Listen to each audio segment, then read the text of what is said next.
여러분 안녕하십니까? 정책과 시사를 풀어내는 장성철 TV 장성철입니다. 오늘은 이낙연 표 코로나19발 이익공유제 불가 4가지 이유, 이런 제목으로 말씀드리겠습니다. 이낙연 대표가 며칠 전에 제안한 이익공유제에 대해서 정치권의 논란이 뜨겁게 달아오르고 있습니다. 더불어민주당 당 내에서도 찬반이 엇갈리고 있습니다. 당연히 우리 국민의힘은 절대 불가라고 하는 입장을 내놓고 있습니다. 이낙연 표 이익공유제가 안 되는 이유 첫 번째 말씀드리겠습니다. 사적 재산 침해입니다. 국가의 기본적인 역할은 국민의 재산과 생명을 보호하는 거죠. 국민의 재산을 보호하는 겁니다. 이때의 국민이라고 하는 건 개인과 기업 모두를 얘기하죠. 민간 부분에 관련된 재산을 보호하는 것, 그게 국가의 의무인데 민간 기업의 영업이익을 억지로 법 제도적으로 해가지고 공유화시키겠다 하는 게 이 공유제인데, 이거는 사적 재산권 침해, 다시 말하면 반헌법적 발상입니다. 특히 구체적으로 예를 들면요, 주주가 배당을 받을 권리, 이거를 부정하고 침해하는 그런 결과가 됩니다. 이익공유제의 주요 대상으로 떠오르고 있는 배달앱 관계자는 언론에다 대고 이런 말을 했습니다.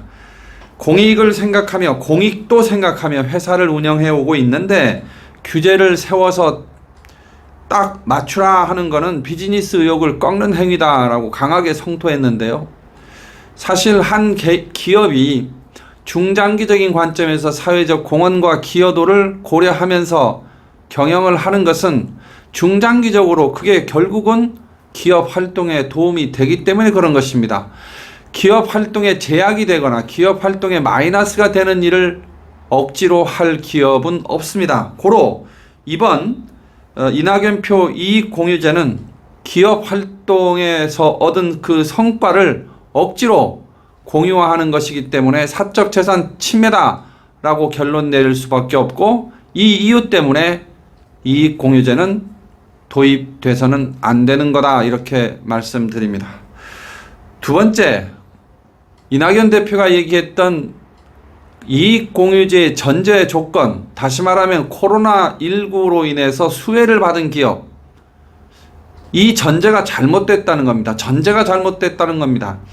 다시 말하면 이번 코로나19 상황을 겪으면서 혜택과 또 코로나19 경영 환경의 혜택과 그로 인해서 수익을 얻은 기업은, 그 기업들의 영업이익은 오랜 투자와 치열한 경영 활동의 성과이고 선물이지, 이게 코로나19 때문에 생겼다라고 얘기할 수는 없습니다. 코로나19라고 하는 상황이 오랜 투자 경영 활동의 연장선상에서 맞아떨어져서 어떤 면에서는 시장 환경이 조성된 간접적인 조건 때문에 기업 이익이 난 것인데, 어떤 면에서는 운이 좋았다라고 표현하는 게 더 정확하지 않겠습니까?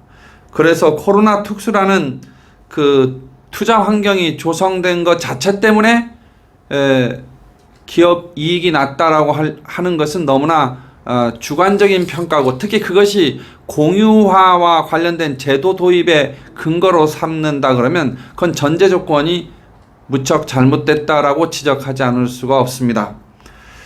세 번째, 코로나19발 이익공유제 사실상 관제 기부입니다. 여러분, 제5공화국 때 평화의 댐 성금을 대기업들이 내고 또 코올리게 초등학교 학생들도 학교에다가 성금 냈던 거 기억하실 겁니다. 권위주의 시절에 대기업을 동원한 기금 형태하고 뭐가 다른지 묻고 싶습니다.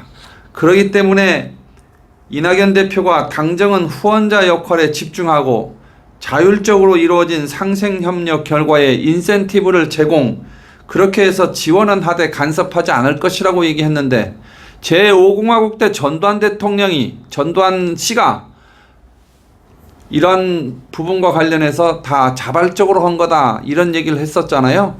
대기업이 자발적으로 돈을 낸 거다고 했었잖아요. 그 당시에 워딩하고 거의 비슷한 수준의 말을 이낙연 대표가 하고 있습니다. 실제로 더불어민주당 내에서도 자발성을 강조하지만 실효성이 없다. 그렇기 때문에 이익 공유 대신에 사회 연대기금으로 이름 바꾸자, 이런 제안까지 합니다. 다시 말하면 이익 공유라고 하는 제도를 도입한다고 해서 자발적으로 한다고 해서 이건 가능하지도 않고 또 실효성도 없다. 이 말은 강제로 하지 않으면 안 된다는 얘기를 더불어민주당 의원이 하고 있는 겁니다. 그렇기 때문에 사실상 관제기부이기 때문에 우리 사회가 다시는 5공화국 시절로 돌아가선 안 되기 때문에 코로나19발 이익공유제는 도입돼선 안 된다고 생각합니다. 네 번째는 이익과 손실에 관련된 산정을 할 때 형평성 논란이 일어서 쉽지가 않다는 겁니다. 예를 들면 어떤 기업, 배달앱이든 IT 기업이든 반도체 업체든 이익과 손실을 산정을 함에 있어서 재무제표로만 할 수 있습니까? 어떤 회사는 재무제표는 이러함에도 불구하고 우리 회사의 특수성을 감안했을 때 이건 이익이 아니다. 장기적으로 이거는 우리가 재투자해야 될 어떤 기회비용의 개념으로 봐야 된다 하면서 여러 가지 논란이 많이 일 겁니다.